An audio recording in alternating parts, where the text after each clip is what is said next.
Donc, Joëlle Guy du Cégep de Sherbrooke. Aujourd'hui, ça a été tellement compliqué de monter cette présentation-là. On dirait que j'avais tellement de choses dans ma tête. Je ne savais pas par quel bout commencer. Je ne savais pas... Tu sais, là, puis là, plus que j'entendais des choses, j'ai fait « Ah, OK, j'ai changé. » Là, j'étais en arrière il y a 30 secondes, puis j'étais en train de changer des choses dans ma présentation. En tout cas, ça a été un processus assez intense. Mais c'est vrai! J'ai rajouté ça. Ben, c'est parce qu'on m'avait dit 3 à 4 diapos. Hey, 3 à 4 diapos, c'est difficile, hein? Tu ne touches pas grand-chose.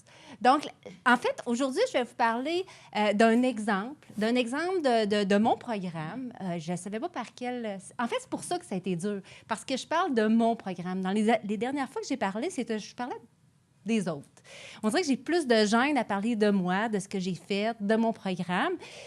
Fait que j'ai décidé aujourd'hui de vous parler de mon programme. Donc, programme de gestion agricole, c'est un programme que j'ai écrit, évidemment, c'est un programme collégial de 3 ans.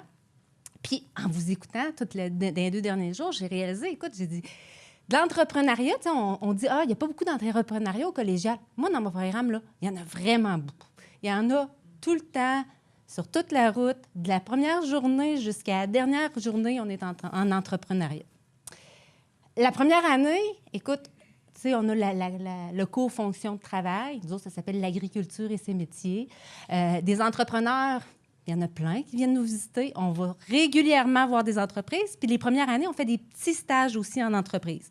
Donc, évidemment, des entreprises agricoles, c'est des petites entreprises, c'est pas des grosses multinationales. Puis les gens ont vraiment à explorer, finalement, le milieu agricole de cette façon-là.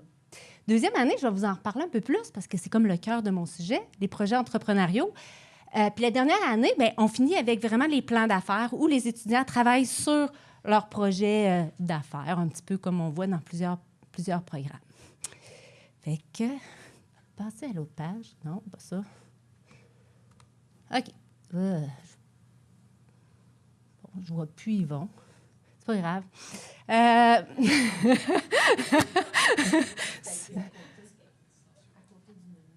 Il faut que j'appuie à côté du menu. Ici. Appuie. Ah, voilà. Donc, en fait, il y a quelques années, il y a longtemps, en fait, quand j'ai commencé à enseigner, je rencontrais mes collègues enseignants, puis ils étaient découragés. Parce qu'à ce moment-là, on avait des stages. Des stages servaient à intégrer des compétences en administration courante. Alors, nos super étudiants, ils partaient en stage, puis mes collègues enseignants, bien, ils allaient visiter les jeunes sur les entreprises. Mais le milieu agricole, c'est super pour faire des stages en production, c'est merveilleux. Mais quand on arrivait dans des stages en gestion, puis c'était ça notre objectif rendu à cette étape-là du programme, bien, les étudiants, ils faisaient toutes sortes de choses, mais ils ne faisaient pas de gestion. On arrivait là, ils étaient habillés, on appelait ça une chienne ou un couvre-tout en français, avec des bottes à cap, ils conduisaient le tracteur, ils traillaient des vaches. Mais de la gestion, ils n'en faisaient pas vraiment. Tu sais, de dire assis dans le bureau, à faire de la comptabilité, rentrer des factures, oublie ça, c'était... Pourquoi? C'est pas que les jeunes ne voulaient pas en faire. Ben, ils aimaient mieux faire de la production, là. Mais les maîtres de stage non plus ne voulaient pas leur en faire faire. Donc, quand en 2003, on a eu la première version de notre projet entrepreneurial. Puis c'était une version simplifiée. Fait que nous, on a décidé qu'au lieu d'envoyer nos étudiants faire des stages qui n'étaient pas cohérents ou qui n'intégraient pas les compétences qu'on voulait, on allait faire des projets. Première année, c'était vraiment des projets assez simple, où les étudiants ne faisaient pas la planification du projet. C'était pas eux autres qui vendaient le produit non plus. C'était les profs qui se tapaient cette belle tâche-là. Mais ils faisaient la gestion du projet, ils faisaient la comptabilité, mais ils ne faisaient pas tout l'ensemble de la patente. Puis là, finalement, bien, quand on a révisé le programme, on s'est dit, on va en faire plus parce qu'il y a plein de potentiel dans ce projet-là. Fait que c'est là qu'est né les projets, on les appelle les projets bas de laine. Initialement, c'était que des projets en production d'agneaux. C'est pour ça que ça s'appelait projet bas de laine. Donc, les étudiants étaient obligés de faire une production d'agneaux année après année. Mais notre programme a évolué. Notre clientèle a évolué, en fait. Initialement, on avait juste des jeunes avec des casquettes qui voulaient prendre la relève de la ferme laitière. Mais maintenant, on a des jeunes en production maraîchère qui veulent partir des insectes, qui veulent faire de la transformation, qui ont des projets en production maraîchère. Donc, l'agriculture, plus tout à fait la même chose. Surtout la relève, c'est plus la même chose.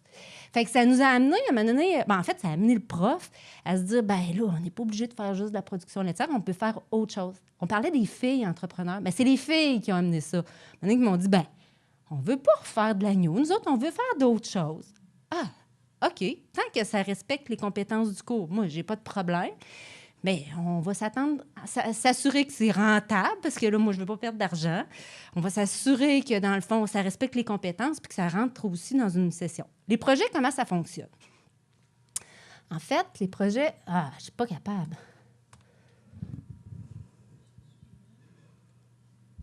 Suivant.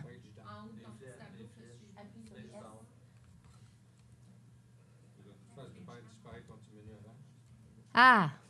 Donc, à la première, là, il arrive à la 3e session. Première année, ils ont fait bien des visites, bien des stages. Dès la deuxième année, donc 3e session, là, les étudiants, bon, on travaille un peu comme il disait tout à l'heure. On travaille avec le modèle d'affaires. On est dans la phase idéation. Mais avant ça, on a travaillé un petit peu en consolidation d'équipe, résolution de conflits, parce que les projets, ça se réalise en équipe. Puis ça, c'est pas toujours facile. Fait que première étape, écoute, on bâtit le modèle d'affaires. Puis ça, c'est génial. Écoute, c'est un outil fantastique. On a beaucoup de rétroaction, c'est-à-dire que les étudiants nous présentent leur modèle, on les confronte. Puis au terme de leur session, les étudiants, en fait, il faut qu'ils aillent chercher du financement. Parce que c'est pas mon budget départemental qui paye les projets. C'est vraiment, il faut qu'ils aillent à la caisse, il y a une entente avec la caisse, il faut qu'ils aillent chercher de l'argent. Puis en agriculture, acheter un troupeau de veaux, ça coûte assez cher. Fait que c'est quand même assez des bons montants. Puis au fil des années, je me suis j'ai mon propre bas de laine comme enseignante. On a un compte à la fondation. Fait que les bénéfices qu'on fait sur les projets, bien, il y a une partie qui est encaissée puis qui reste là. Puis c'est ce qui me permet d'être capable d'aller chercher des bons montants de financement au niveau de la caisse. Donc, mais ça, c'est extraordinaire. Parce que là, les étudiants, il faut vraiment qu'ils présentent, Pascal aussi participe à la sélection, il faut vraiment qu'ils présentent leur projet devant la directrice de compte agricole de la Caisse Pop et M. Pascal, qui est présent aussi, parce que Pascal fait partie de notre organisme maintenant, de notre écosystème.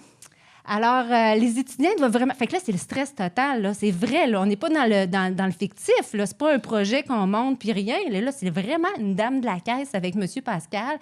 Donc, ça finit le cours, là. Ils font pas de la bullshit, ils font pas des projets tout croche. Ils sont super motivés, ils sont super engagés dans leur formation. En fait, ils oublient tous leurs autres cours. C'est ça le problème. Donc, après ça, évidemment, on est en agriculture. Puis là, pédagogie. L'autre diapo avant. Pédagogie, là, nous, on est beaucoup dans de l'apprentissage expérientiel. On est beaucoup dans les... moi, j'utilise un cahier de cheminement pour avoir vraiment de la rétroaction régulièrement pour les étudiants, où ils remplissent des fiches, comment ça va, analyser qu'est-ce qu'ils ont appris, qu'est-ce qu'ils ont fait. Fait qu'on est vraiment dans cette dynamique-là parce que on ne peut pas parler puis avoir un suivi individuel avec chacun des élèves aussi bien qu'on le souhaiterait. Fait que c'est la façon que j'ai trouvée pour avoir vraiment du feedback régulièrement. Fait qu'on est vraiment dans ce type de pédagogie-là. Puis ensuite de ça, bien, c'est sûr qu'à l'autre étape, fait que pendant les fêtes, il n'y a rien qui se passe, mais en janvier, quand ça commence, là, on a eu notre financement en décembre. Fait que là, on commence notre production. Alors là, on réalise toutes les étapes de la production. Donc, ça va de la gestion. Fait que là, ils en font vraiment de la gestion. Ils vont faire de la vraie comptabilité sur leur vraie entreprise. On a accès à accéder à faire avec la caisse. Donc, on a vraiment des états de compte. On paye des vraies factures. On va vraiment livrer nos produits à nos clients. Donc, c'est un projet réel, vraiment réel, qui se réalise dans un cadre vraiment scolaire, avec une prof en avant. Non, c'est pas vrai, la prof est juste avec les élèves. Je fais pas d'enseignement. De même, là, devant un groupe, là, je fais jamais ça. Je suis toujours en train de faire du coaching, de la rétroaction, du suivi. En fait, c'est vraiment ça le travail. Puis ça, c'est clarifié dès le départ, parce qu'il ne faut pas qu'ils s'attendent que je vais leur faire de la présentation, que je vais leur dire qu'est-ce qu'il faut qu'ils écrivent. C'est vraiment un travail c'est eux les acteurs principaux de l'activité. Bon, là, je ne sais pas si j'ai dépassé mon temps. Bref. 5 minutes. Ah, mais je vais aller vite. Donc, pour arriver là, je vous dirais que là, c'est là que j'ai eu beaucoup de difficultés. Tu sais, c'est pas...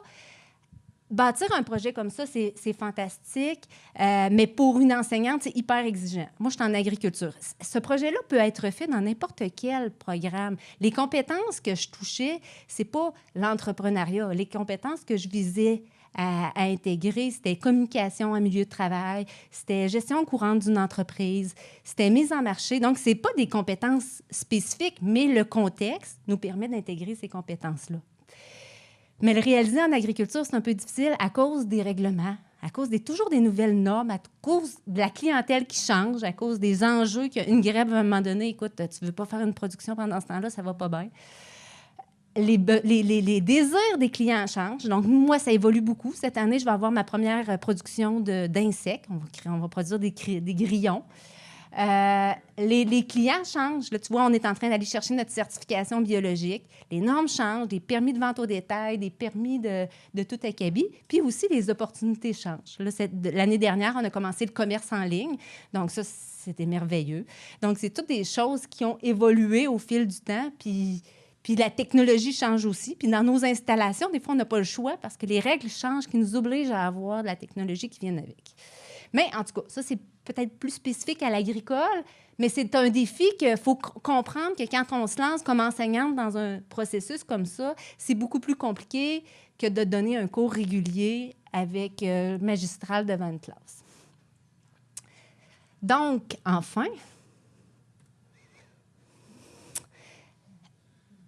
bien là, j'étais en train de réfléchir et puis là, j'écrivais des mots. Bon, c'est quoi les retombées? Bien, écoutez, c'est la première chose, notre objectif, c'était d'intégrer les compétences disciplinaires dans un cadre réel. Mission accomplie.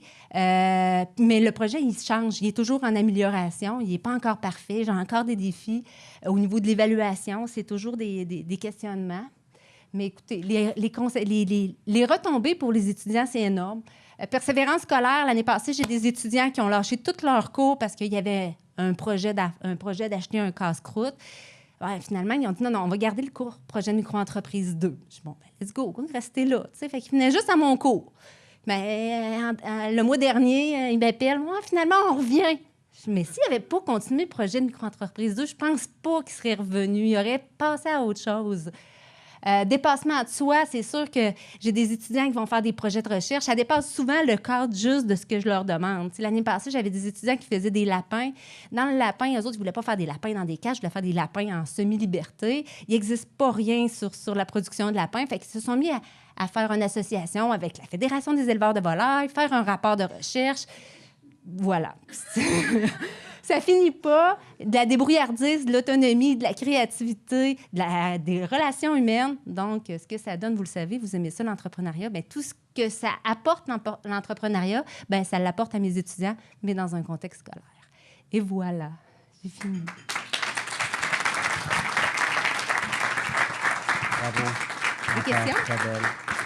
Est-ce qu'on a des questions? Il nous restera encore du temps pour une ou deux questions. Dois-je comprendre que c'est rentable, en fait? Si vous faites des surplus tous les années, il y a des montants que vous pouvez mettre de côté? Oui. J'ai un fonds là, qui est rendu à peu près à 12 000 $, mais dans les premières années, puis c'était pour ça aussi qu'on faisait juste de l'agneau, parce que dans les premières années, on n'avait pas ce fonds-là. Maintenant, des fois, j'ai des projets qui sont quand même assez dispendieux. Là. Fait que pour pouvoir les garantir, il me faut un certain montant. Mais oui, puis il y a une partie de cet argent-là, oui, ils sont rentables. Ça arrive une année... Bien, en fait, les enfants, les étudiants, ils font toute une mise de fonds.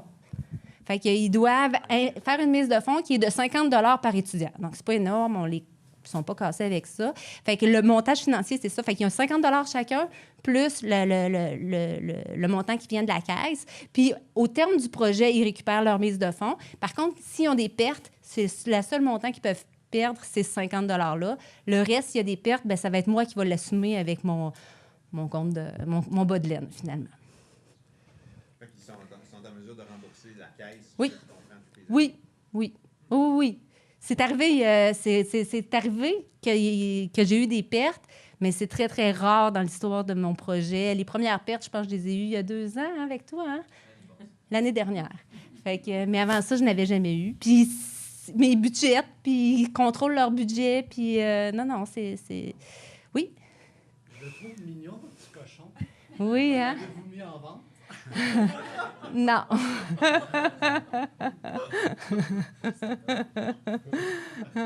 Ah oui, il est très beau, le petit cochon. C'est une drôle d'étudiante, cette étudiante-là. Dès que tu lui mettais un animal dans les mains, elle devenait rayonnante. Puis quand tu y enlevais, on dirait qu'elle devenait toute comme ça. Juste une dernière question, peut-être en finale. Tantôt, tu disais que c'était exigeant pour l'enseignant. Ça, j'en doute absolument pas. Tu as le sentiment que les étudiants apprennent beaucoup plus. Oui. Est-ce que tu couches au cégep? Non. Moi, je couche pas, mais j'ai déjà eu un étudiant, par contre, qui a couché dans notre poulailler. Absurde. Là, j'ai été découragée. J'ai dit, ben non, tu peux pas aller surveiller les animaux jour et nuit, là. Mais de façon, non, je dors. Mais en même temps, c'est le seul cours que je prends depuis que j'enseigne. Je le reprends d'année en année, puis j'y tiens. Fait que même si c'est exigeant, ça me rapporte beaucoup plus, puis j'ai beaucoup plus de plaisir à donner ce cours-là que n'importe quel autre cours du programme. Merci.